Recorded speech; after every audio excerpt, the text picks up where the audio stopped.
পবিতৰাত গড়ৰ ভয়ংকৰ আক্ৰমণত বাইক আৰোহীৰ থিতাতে মৃত্যু। বাইক আৰোহীজন মায়াঙৰ পৰা গৈ আছিল সমতাৰ দিশে। এতিয়ালৈকে চিনাক্ত হোৱা নাই মৃত বাইক আৰোহীজনৰ পৰিচয়।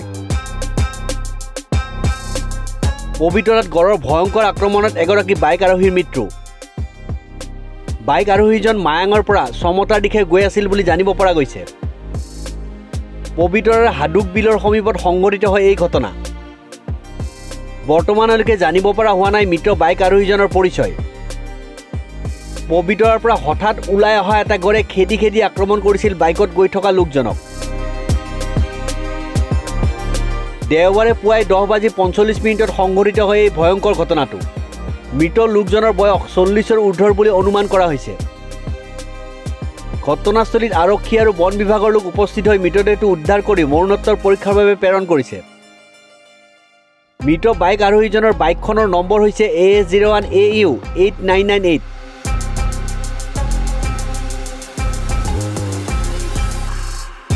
News desk report, news 13।